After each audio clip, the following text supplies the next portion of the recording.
매트랩 자율주행 경진대회 2차 워크숍 진행하겠습니다.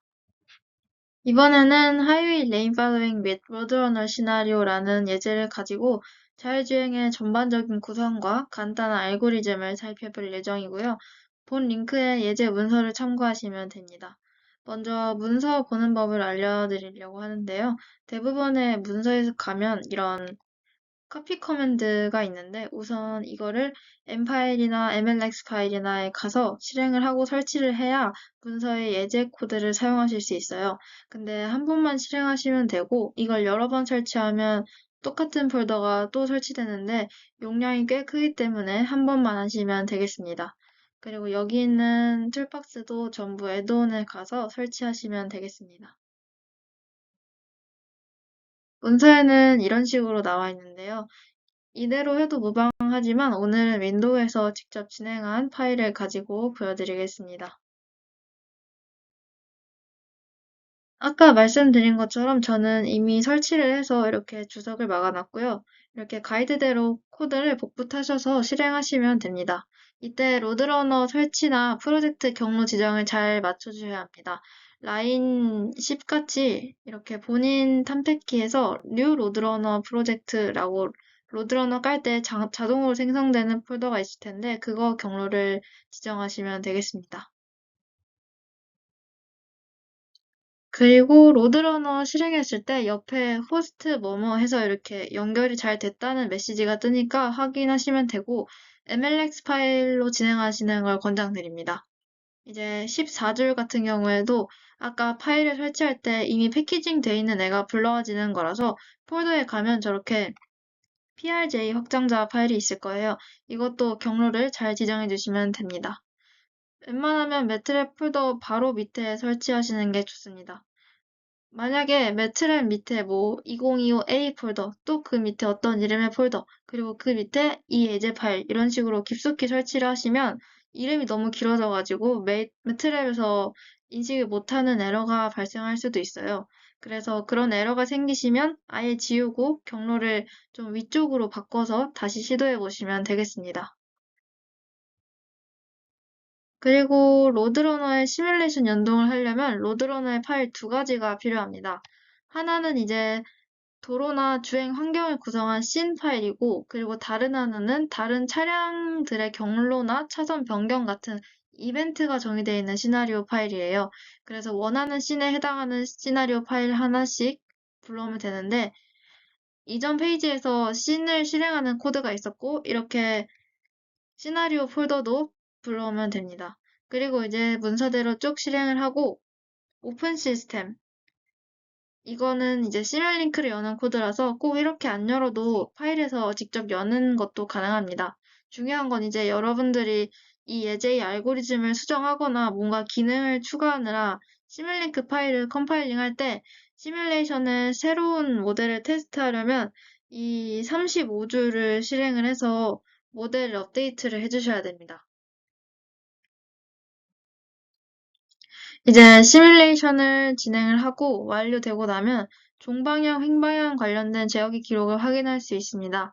이 40줄 그리고 42줄의 내용이 이 로그 그래프이고요. 아까 시뮬레이션 했던 기록을 동영상으로 다시 저장을 해서 다시 재생할 수 있게 하는 것이 이 44줄부터의 내용입니다. 그러면 지금까지는 예제를 열고 사용하는 방법을 알아봤다면 이제 시뮬링크의 알고리즘에 대해서 조금만 살펴보겠습니다. 시뮬링크 파일, 테스트 벤치 파일을 여시면 이렇게 나올 텐데요. 자율주행은 크게 인지, 판단, 그리고 제어 이렇게 세 가지 파트로 나눌 수가 있습니다. 이 예제에서는 로드러너라는 시뮬레이터와 연동이 되고 있기 때문에 여기서 시뮬레이션 정보를 주고받게 되고 차량 동력학과 평가 모델이 이쪽에 위치해 있습니다. 평가 모델은 말 그대로 그라운드 트루스, 즉 정답값이 있는 거고 이 정답값과 제어한 차량이 어떻게 움직였는지를 서로 비교를 할 수 있게 됩니다. 그리고 이 전체 시스템에서 참가자분이 어떤 부분을 고치거나 알고리즘을 추가할지에 대해서 정해진 것은 따로 없습니다. 본인이 비전에 자신이 있거나 판단 알고리즘이나 제어에 자신이 있다. 그러면 그쪽으로 집중을 해서 알고리즘을 자유롭게 구성하시면 됩니다. 일단 오늘은 이 레인키핑 시스템과 제동 알고리즘을 위해서 본 시뮬링크 내에 구성된 내용을 간단하게 알아보겠습니다. 우선 두 가지 정보를 정해야 되는데요. 주행하게 될 차선인 레인 센터와 충돌 가능성이 가장 높은 차량인 Most Important Object, MIO 차량입니다. 먼저 보시는 것처럼 인지 파트에서 차선 정보를 받아올 텐데요. 이렇게 좌측 차선을 빨간색, 우측 차선을 초록색으로 나타나 있습니다. 나중에 보여드리겠지만 이 차선 바운더리는 곡률, 곡률의 미분값, 헤딩 앵글, 오프셋을 포함한 3차 다항식으로 표현이 되고요. 그리고 위에서 구한 차선 바운더리를 평균 내어서 주행할 라인인 레인 센터로 사용을 합니다. 만약에 차선 중에 한쪽이 감지가 되지 않는 경우에는 차선 너비의 반절에 해당하는 값을 평행이동해서 사용을 하고, 만일 양쪽 다 감지에 실패한 경우에는 상상만 존재하는 직선으로 폴백 해줍니다. MIO 차량도 선정을 해야 되는데요. 이 세 가지 조건을 모두 동시에 만족하는 차량을 MIO 차량으로 지정해서 이 MIO 차량과의 상대 속도나 상대 거리값을 뽑아서 이제 제어에 중요하게 사용합니다. 가령 자동 제동 알고리즘 AB 알고리즘을 작성할 때도 이 MIO 차량과 내 차량인 2호 차량 간의 상대 속도와 상대 거리값을 이용해서 타임 투 컬리전, 충돌까지 남은 시간을 계산하고, 이에 따라서 제동을 얼마나 할지 알고리즘을 작성할 수 있게 됩니다. 여기서는 총 4단계로 나눠서 감속은 하지 않는 경고 단계, 1차 부분 제동, 2차 부분 제동, 그리고 풀 브레이크로 제동의 단계를 나누고 있습니다. 그러면 예제의 시뮬링크를 열어보시고 디시전 부분에 대해서 방금 말씀드린 알고리즘이 실제로 어떻게 적용되고 있는지 일부를 보도록 하겠습니다. 분량상 모든 부분을 설명드리진 않을 거라서 직접 들어가셔서 내부 함수 등을 살펴보시길 바랍니다. 이건 매트릭 펑션 블록인데 이쪽이 출력되는 변수들, 그리고 이쪽이 입력되는 변수들입니다. 이렇게 시뮬링크에서 인포트, 아웃포트를 적용을 하면 입력이 되는데요. 여기서는 넘스테이트가 6으로 되어 있는데 차량 상태, 속도를 x, x 미분, y, y 미분, z, 그리고 z 미분 이런 식으로 3D로 표현을 하고 있습니다. 넘트랙스는 감지되는 차량의 수이고 맥스 x는 1000으로 넣어서 비교값을 통해 가장 가까운 차량을 찾기 위해 1000m보다 멀리 있는 차량은 없다고 가정하는 맥스 값을 지정했습니다. 아까 시뮬링크에서 보면 입력에 콘스턴트 블록이 하나 있었는데 이름이 포스 셀렉터로 되어 있습니다. 그리고 지금 함수 내에서는 이렇게 포지션 셀렉터라는 이름의 2x6 W형으로 선언이 되어 있는데요. 왜 이런 값을 선정을 했을까요?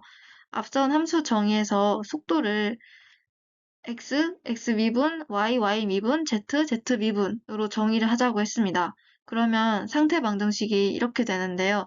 앞에 있는 차가 이곳 차량과 같은 차선에 있는지 아닌지 판단하는 데는 미분형, 즉 속도는 필요하지 않습니다. 그래서 전방 거리와 횡방향 위치인 x, y만 알면 되지 않겠습니까? 그래서 포스 셀렉터에 2x6 벡터를 곱해서 매트릭스를 곱해서 상태 방정식에서 필요한 두 가지만 꺼낼 수 있습니다. 그래서 여기 있는 이 confirmed tracks, 추적된 차량들을 하나씩 확인을 하면서 위치 정보 x, y를 추출합니다. 전방거리 relative distance가 현재까지 찾은 거리 중에 가장 작은 값인 max x보다 작고 2m보다 앞에 있으면, 즉 이곳 차량보다 앞에 있다 라고 하면 차선 경계 설정의 곡선 모델을 계산합니다. 이때 이곳 차량은 우리가 제어하게 될 차량입니다. 그래서 폴리발 함수는 이렇게 사용이 되고 y left lane, y right lane 위치를 구했습니다. Y left lane과 Y right lane 사이에 있는, 그러니까 같은 차선 내에 있다는 것이 확인이 되면 이 i번째 차량이 MIO 차량으로 등록이 되고 I 반복문을 돌면서 갱신이 됩니다. MIO 후보가 발견이 됐다면 MIO 트랙 인덱스는 1 이상의 값입니다. 만약에 0이면 MIO가 발견되지 않았다는 뜻입니다. 결론적으로 출력은 2호 차량을 원점으로 두는 좌표계에서 MIO의 위치, 속도, 그리고 MIO 차량의 인덱스 이렇게 세 가지가 되겠습니다. 다음은 주행할 차선, 즉 레인 센터를 지정하는 방법입니다. 레인 팔로잉 디시전 로직에서 Estimate Lane Center를 열어보시면 이렇게 네 가지로 나뉩니다. 먼저 오른쪽, 왼쪽 차선 둘 다 잘 감지되고 있는 상황, 그리고 오른쪽 또는 왼쪽 하나의 차선만 감지되는 경우, 그리고 둘 다 감지되지 않은 경우까지 이렇게 네 가지죠. 분량상 이 중에서 맨 위에 두 차선 다 잘 감지되는 경우랑 왼쪽 차선만 감지되는 경우를 살펴보겠습니다. 참고로 다 더블 클릭해서 들어가시면 차선이 아무것도 감지되지 않은 경우엔 직전 상태를 이렇게 피드백해서 받아서 펄백하는 것을 확인하실 수 있을 겁니다. 그러면 이쪽이 오른쪽 차선, 왼쪽 차선 둘 다 잘 감지되고 있을 때 레인의 센터를 계산하는 방법인데요. 아까 평균을 내서 센터를 지정한다고 말씀드린 것처럼 평균 내려는 값을 더하고 요소의 개수로 나눠주는 식을 시뮬링크 블록으로 표현하면 바로 이와 같은 형태가 됩니다. 나누기 2 하는 것을 개인 블록 0.5 곱하는 걸로 구현했네요. 참고로 곡률이 포함된 도로는 이런 식으로 3차 폴리노미얼로 표현이 되는데 지금 계산된 값이 이 식의 개수로 사용이 돼서 A가 곡률 커버처의 미분값, 그리고 그냥 커버처가 곡률, 세타는 헤딩 앵글, 그리고 D는 레터럴 오프셋이 됩니다. 그 다음에 이쪽이 이제 왼쪽 차선만 감지됐을 때 얘기인데 지금 구성되어 있는 블록들을 하나씩 따라가면서 수식을 적어보면 이 보라색 주석 박스에 있는 식이 완성이 돼요. 이거는 감지된 하나의 차선을 평행이동해서 쓰는 아이디어를 사용했는데 여기서 사용되는 시뮬레이션 장면의 도로 폭이 3.85m입니다. 그래서 곡률이 포함된 곡선을 도로 폭의 반절인 1.925m만큼 평행이동해줌으로써 레인 센터를 만들어줍니다. 오른쪽 차선만 감지된 경우에는 부호를 반대로 해서 평행 이동해주면 되겠습니다. 그 외에 TTC, Time to Collision을 계산하는 부분이나 AEB 자동제동 알고리즘, 그리고 제어기 같은 경우에는 지금 다룬 Decision Subsystem의 이유인 Controller Subsystem 안에 있으니까 하나씩 확인해 보시면 큰 도움이 될 것 같습니다. 이상으로 2차 워크숍 하이웨이 레인 팔로잉 내용을 마치도록 하겠습니다.